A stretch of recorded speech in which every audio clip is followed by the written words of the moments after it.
Hi everybody, it's Friday and it's that time again for the Irregulars. Matt Posner, my partner Tommy Alexander, and it's been kind of a crazy week, not so much in the sports world, but for me, I lost a very close relative, my Uncle Marshall, God rest his soul. And, you know, a lot of times we talk about athletes and we say, you know, an athlete is a GOAT. And for those of you that don't know what a GOAT is, it's greatest of all time. And my Uncle Marshall was one of those guys who was just the greatest of all time. And I flew up to New Jersey on Wednesday for the funeral.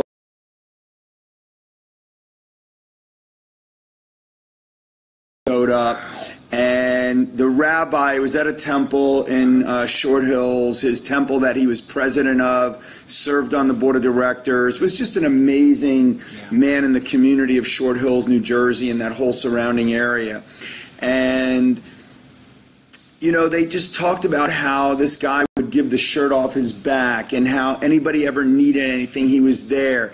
Even people that he didn't really know. You know, if he got to know you, you become his best friend. And what was really kind of funny was at the funeral was this guy Xavier. And Xavier was his cable guy. Huh. He became really close friends with his cable guy. And the cable guy was like, Xavier said, anything he ever needed, I would be there for him. Hey everyone, it is the Irregulars. It is show number 54. I just put a number on that. He's Matt Or Posner. 45. Yeah, we got 45 in the White House. We got Matt Posner right here, Tom Alexander, the Irregulars on this rainy Friday morning in South Florida. And I know that you've got sort of a big day planned with some aerial footage and some different things going on. We're going down to Miami. Peter and I, we're going to shoot some footage of this really cool thing called a heliboat. And a heliboat is this boat that pulls up, I guess, to a boat or marina or back of a house. Right. And you can land a helicopter on it. So that's pretty cool. We're going to find out more about it. We're going to shoot some footage and have some fun. Is this a client? Is this somebody that's going to be a potential client. Promoting a business, potential basically? Client, yes. So these are like sort of like real jet setters went use this, and this is something that... Yes, this could be... We're actually going down to the Ritz-Carlton private community today. Wow, so, that's impressive. Let's bring Pete in for a second. Hey, Pete, where are you? So he's going to come down and come on over here and hop in on the video, the live stream, the video cast here. It's my son Peter. Hey. So Peter's gonna go down with Matt and fly the drone because Peter's a master drone flyer, and he's going to go down and get some aerial footage with the drone. So that's fun. Pretty cool, Pete. Yeah. You jacked up, you charged, you ready to go? Yeah, looking forward to it. All right, nice hat. Thanks. Get lost with the hat now. Yes, Let's go. He's a Giants fan. Get out of here, kid. You bother me, kid. Yeah, you bother me, kid. Got to wear the Eagles hat. Yeah, well... What's up with that? Well, pay him to wear a Giants hat. You got to do a little endorsement like... Actually, you're going to wear a Yankee hat today. No, that's not going to happen at all. Not even a little bit. For how much money? No, it's name your price. We'll switch over to the Yankees. Peter, the Yankees have all the money.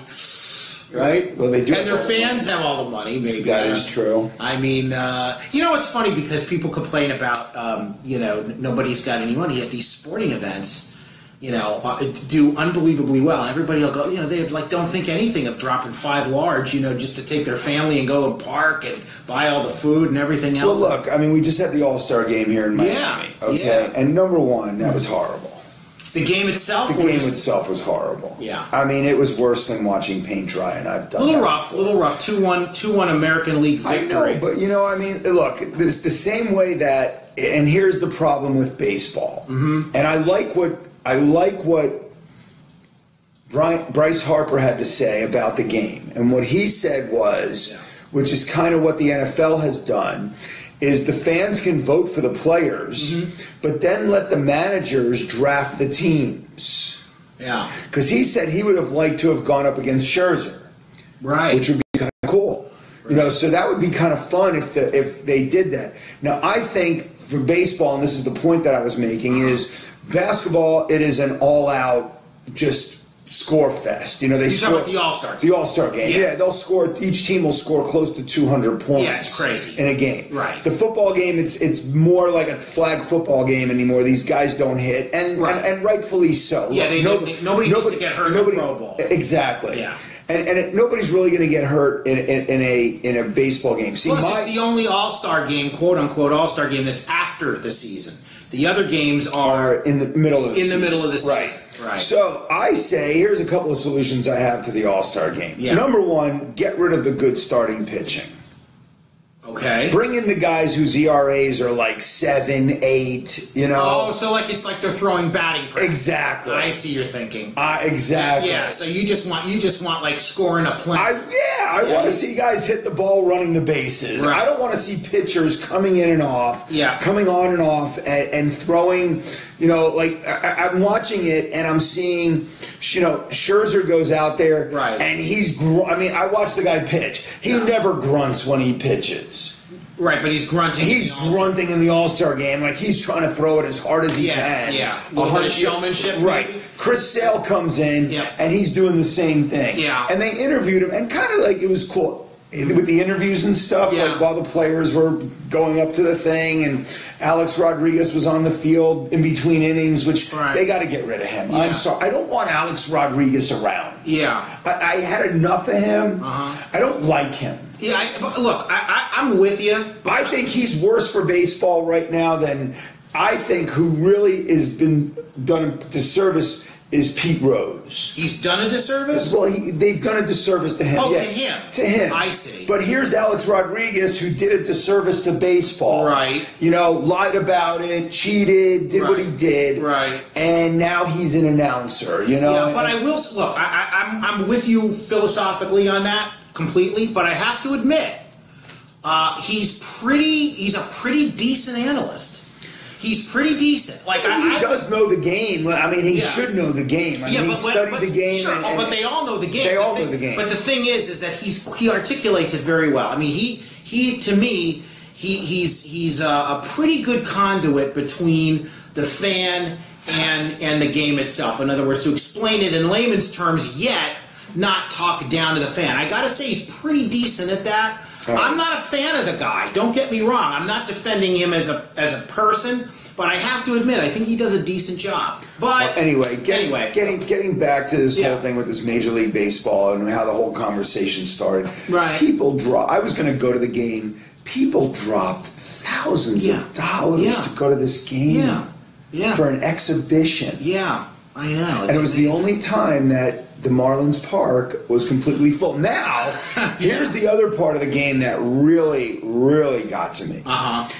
In the ninth, or what was it, the 10th inning, Cano hits the home run. But before that, in the ninth inning, they did a pan of the stadium. Right. People were leaving. Yeah. Oh, well, look. But it's not, there was no school the next day. Yeah, I understand. Kid has to go to camp, so what? You know, you can be late going to camp. It all goes to attention span, man. You watch in the middle, you know, they're sitting there like this. They're like this, watching their phone. I mean, the thing is that that's the world today. I mean, people get distracted so easily. And baseball traditionally moves slowly. It's a slower game than football and basketball. Well, the game went really fast. The other on a timeline, I'm just talking about between pitches and guys stepping out and all that stuff. Okay, but the thing is the other thing that I thought was like, you know, completely like it was. I'm thinking like, what am I watching? Entertainment Tonight here? But you know, when what's his name from the Mariners asks Benji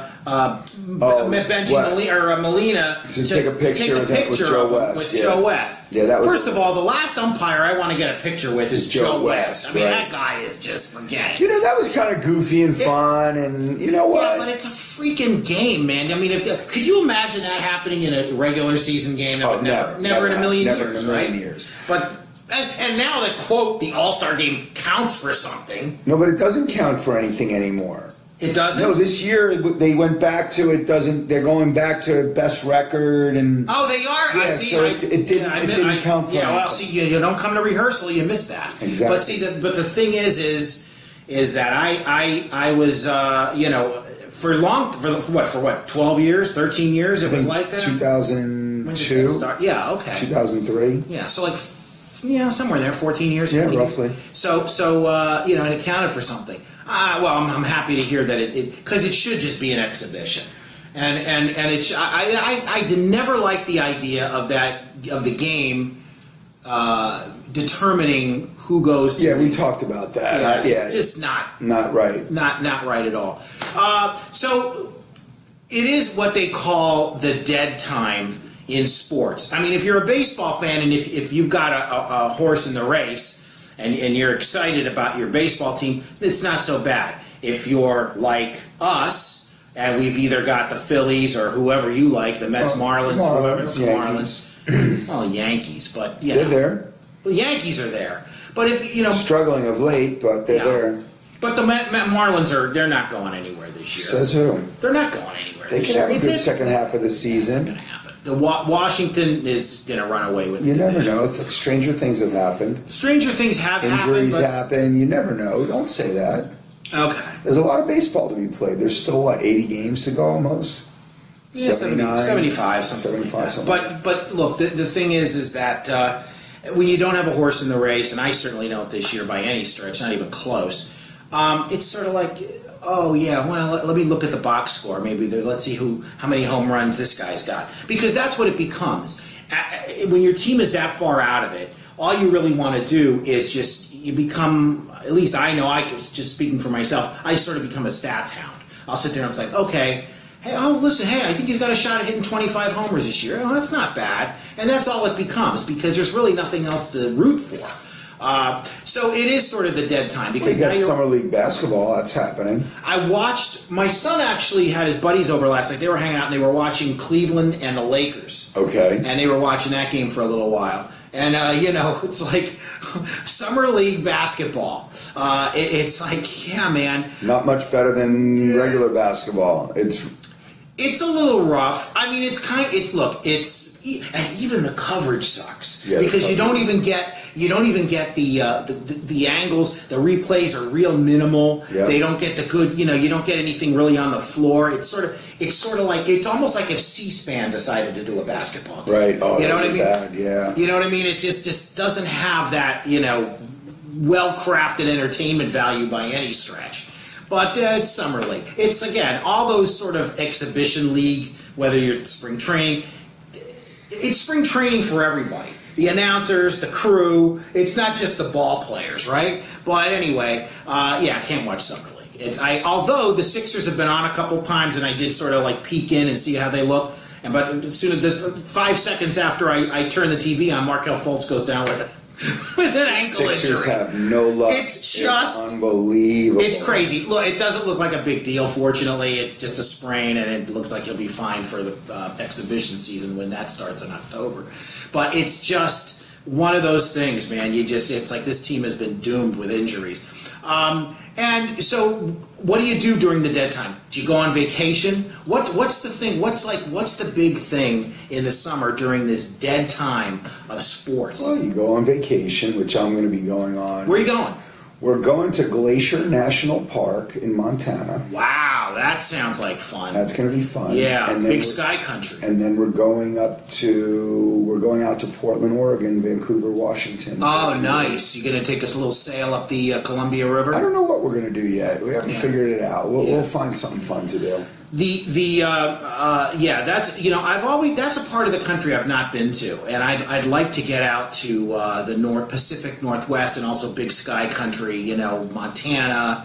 I'd like to see it. I know full well that I could never. I have a friend that actually is going to possibly buy some property there. I think actually in South Dakota, but and I know it's beautiful geographically and it's just magnificent, but I don't think I could ever live there because I can't be landlocked that much. I can't be that landlocked. Yeah, but you find a lake. You find a good lake to be near. No, I need to see vast open oceans. I have to have a horizon where I can't see the other. I just like the idea of a big city nearby. I need to be able to hop in. If it's 2 hours away, so be it. But I need to be able to hop in the car or take a train or something and be in a major metropolitan area so I feel connected to culture and people of many diversities. And I just need that. I can't just have some guy sitting there, chewing on stuff. How you doing? Can't have that. Can't have that all day long. Just can't. It's not going to happen, man. I mean, great guy, but after like 3-4 days, it's like, get me on a train to like, at the very least, Duluth. Duluth? Well, Duluth's pretty bad too. Let's be honest. I've been to Duluth. You've been to Duluth? No, I've been to Dubuque. I'm sorry, I get those two mixed up sometimes. I've been to Dubuque, Iowa. Really? Yeah, which is kind of a nice little town. Anybody out there from Dubuque, just give us a thumbs up. Let us know that that's where you're from. Dubuque. Or anybody that knows even where that is. It's on the Mississippi. That's it. And you cross over. I think it's what is it? You cross over from Illinois into Iowa. Is that where the yeah? the This is we're really into dead time right now. Yeah, this is the dead time. This is what you talk about. This is what you talk about during the dead time. Yeah, because football is geography. Yeah, basically. Nothing's going on football-wise. Yeah. There's no talk there. Hockey is. Forget hockey. You I could care less. Golden Knights making noise. That's about it. Yeah. And what else is there? There's really nothing else. No. You got Little League World Series will start. That's cool. You go to Williamsport, PA, baby. That's fun. That was only I grew up 60 miles from there. Did you ever go? I never went. You were 60 yes, miles and I never away went. and you never went. I never went to the Little League World Series. Shame on you know what it is? You know how they say like most New Yorkers haven't been to the Statue of Liberty or the Empire State? Sure. It's one of those things. Well, I was surprised how many people when I lived outside of Philadelphia hadn't been to New York. Just an hour and a half away. Yeah, it's a quick train ride. It's nothing. Train ride, drive. Yeah, easy. you hop on the 30th Street station. Boom. Take you're there. Yeah. And I couldn't believe how many people I had met that had never been to New York City. Really? It was crazy. Yeah. I mean, it's just, you know what it is? I think people think that, I'll tell you where I haven't been. I've been in Miami for South Florida for 20 years. Okay? We got that ancient monastery down there in Miami. Right? Yeah. You've been there. Yeah, I've been there. Okay, I've never been there. Really? This is like one of the oldest structures in the United States, Yes. right? Maybe the oldest? Yeah, the Spanish monastery. The Spanish monastery. Yeah, North Miami. And it's been there since, what, the 1500s or something? Okay. So it's like a real piece of, I'll put it in quotes, ancient construction, ancient architecture, right in our backyard. Haven't gone. Have you ever been to Vizcaya? I have been to Vizcaya. Have you been to the Biltmore? I have been to the Biltmore. All right, so you've been to some of the places. A couple of the things. Have you been to the Coral Castle? No, I don't. I've never been to the Coral. Never Castle. been to Coral Castle down in Miami? No, I haven't been there. Wow. No, but those are the things that you kind of have to do and partake of these things in your own backyard. A lot of people don't do it. A lot of people don't even know they exist. Have you been to the Museum of Discovery in Fort Lauderdale? I have. Okay. I have. Anywhere else you want to test me? I've been to Flagler Museum up in West Palm. I have not been to the flag. That's pretty cool. Is it? Yeah. Yeah. Have you been to Edison's house in Fort Myers? No, I have not. See, look, you're I haven't been to Hemingway's house in Key West. Dude, what's up with No, you? I clearly have major issues. But Yeah. I just, it's just one of those things. I've been to a couple of places, but that's kind of where it ends.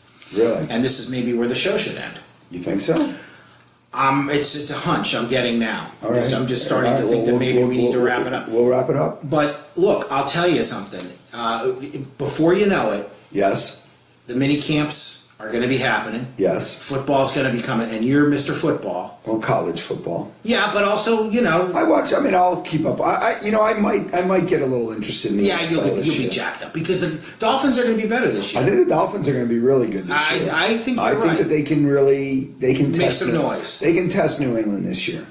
I'd like to see that. I'd love to see it. I would love. I think to a lot see of fans would love to see Yeah. it. Not even just Miami fans, but I think fans around the NFL are tired of the New England Patriots. Well, the Miami Dolphins are my one major sports mistress. That's what they refer to it as, because you've got your core teams, and all my four teams are, the Philly teams, obviously, Right. four major sports. Right. But my sports mistress are the Dolphins. I've always liked them because I used to come here. I've said this before on the show. I used to come here as a kid all the time at Christmas, see my family that was down here, my father's brother and his sister and their significant others. And we would always be down here. And it was Dolphin season. The season was still going on. Or maybe they were in the postseason at that point back then. And I was like, I'm into the Dolphins. It was Zonka and Kick and Mercury Morris and Warfield and Bonacani and all those cats and Greasy, and then later on it was what's his name, Marino and all that. So it was fun to watch in the 70s and 80s, man. What a run! Yeah. Was there there was like a little break between Greasy and Marino, right? Was it Strock or who was it? Strock was a quarterback for a little bit, and then David Woodley was the quarterback, and he tragically died. That was terrible. Yeah. But, Dolphins have had a great history early on. But, right. The last 20 years have just not been... It's been bumpy. It's been tough. Yeah, what did they... How many postseason appearances in the last 20 years? I think two. Two or three. Yeah. That's got to change. It's got to change. They got a good regime right now. I think you got a great head coach. You got a good general manager. Yeah. They get along well. They're on the same page. Yep. They've made some good moves. Yep. Had a couple of good drafts. They need one more good draft, I believe. And I mean, even so, Tannehill's got to be healthy this year, and he's got to prove that he can really play in this league. Yeah. So I think this is the year. Adam Gase is a good coach. I think so. Eagles passed on Adam Gase, and he was definitely one of the guys a lot of teams passed on him. Yeah. And a lot of teams. I keep saying it, but I think Adam Gase is a young Shula. I mean, he hasn't proven it yet, but I think he's got the potential to be the next coming of Don Shula, possibly. You never know. Listen, the team certainly needs somebody that they. It's interesting. You think about the Steelers, right? And what in like 50 years they have had 4 coaches or something like that. Let's see. You had 40 years maybe. 50. You have Tomlin now. Yeah. You had. You had Cowher. And then and who was before? Was there somebody between Cowher and Noel? Three coaches. That was it, right? That was it. 3 coaches in the last 50 years. I mean, nobody does that. No. That's unbelievable. And I think that was a testament to the Rooney family. It has to be. I mean, they're the ones that ultimately pull the strings. But and Dan Rooney, of course, just. Well, that's because they trust in their decision-making process, and that there's, look, they've had a couple of down years here and there. Yeah. But they've drafted well. Yeah. They've taken care of free agency. Mm-hmm. And people want to play in Pittsburgh for some reason. I mean, it's just one of those towns that, look, the Pirates have gotten a little bit better over the last few years. Right. The Penguins just won their second Stanley Cup, back to back. Right. And the Steelers are a couple of wins away from going to a Super Bowl in the last few years. So, it's a great sports town. It is. It is a great sports town. I don't know that anybody would want to live in Pittsburgh. I've never really been to Pittsburgh. Well, I'll actually be going to Pittsburgh because I've got to go through there for the Penn State trip. Well, let me tell you. Unless I fly right into Penn State. Right. Well, I'll tell you something.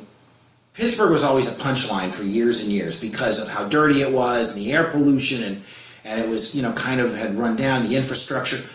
It is one of the, you read lots of lists in major publications and one of the most desirable areas in the country now because of all the work they've put into building that city up and making it such a nice place to live. And I've got friends and family that are there and they absolutely love it. It is really a happening city and it's really, it reinvented itself really beginning in the 90s. And it's supposedly gorgeous now. I haven't been in a long time, except with the exception of just flying in and out, being in the airport. But you're right about being a great sports town. One thing I've never understood: they used to have an ABA team way back in the day, but they never had an NBA team. And I always thought that Pittsburgh would be a good city for an NBA team. Well, I mean, talking about Pittsburgh, I don't know how we got to Pittsburgh, but anyway. Did you ever see the movie The Fish That Saved Pittsburgh? I mean, yes, and I got a story about that, but go ahead. Go ahead. Well, no, No, that was their NBA. That was the Pittsburgh Pythons. Pythons, yes. Yeah, and then they became the Pittsburgh Pisces. Pisces. Yes, and as you know, my dad and his brothers had a movie theater, and I grew up in that business, in the movie theater business, and we were more or less a second-run house. So we would get the stuff like a couple weeks after all the major chains would get it, and we'd play second run. But the film company one day we got a call and said, we got a picture. We think it's going to do really well. It's called The Fish That Saved Pittsburgh. It's yours if you want it. First run. We'll give it to you first run. So I said, well, who's in it? Well, Stockard Channing. She just had a nice turn in Greece. I think so. She's in it. And Dr. J. Dr. J. And I was like, well, now, I'm a kid at the time. I'm like 15, 16 years old. Like, Dr. J's in it? Oh, Dad, you got to book this, Book the movie. And he booked the movie. So the first night, all my friends from high school, because I think I was a junior or senior at the time when it came. I think a junior. And they all came. So it's theaters like, half full with a bunch of people from high school and then, all over the place. People who love about Dr. J, who there were tons of them back then. He was at the peak of his career. Sure. So they showed up, and of course we had to commit to the picture for 2 weeks. Yeah. So the next, I'd say we started on a Friday. By Monday night there were 2 people. Tuesday night there was 1 person. Nobody came to see it. It just, first of all, it was terrible movie. It was horrible. With the exception of, some spectacular aerial demonstrations by the great doctor himself, which was the only redeeming quality. And the soundtrack was good. Yeah, they had a good soundtrack. Yeah, it was a good soundtrack. It was a fun, stupid movie. Yeah, it was Frankie Bell from Philadelphia who did all the music, and it was pretty cool. But anyway, a terrible film. But yes. The fish. Maybe that's why Pittsburgh never got a franchise. That movie ended the chances. Anytime they apply for expansion in the NBA, it's like just show them a poster of the fish that saved Pittsburgh. That's it. Done. History. That's it. All right. On that note, maybe we should wrap it up. We are the Irregulars. Have a good time with hanging out and getting flying and seeing what Peter can do with that drone. I'm excited to see the footage. For the great Trent Partridge, our support system and producer and all-around good guy, and my partner, Matt Posner. I'm Tom Alexander. We're the Irregulars. See you next week. Bye-bye, everyone. See you next week.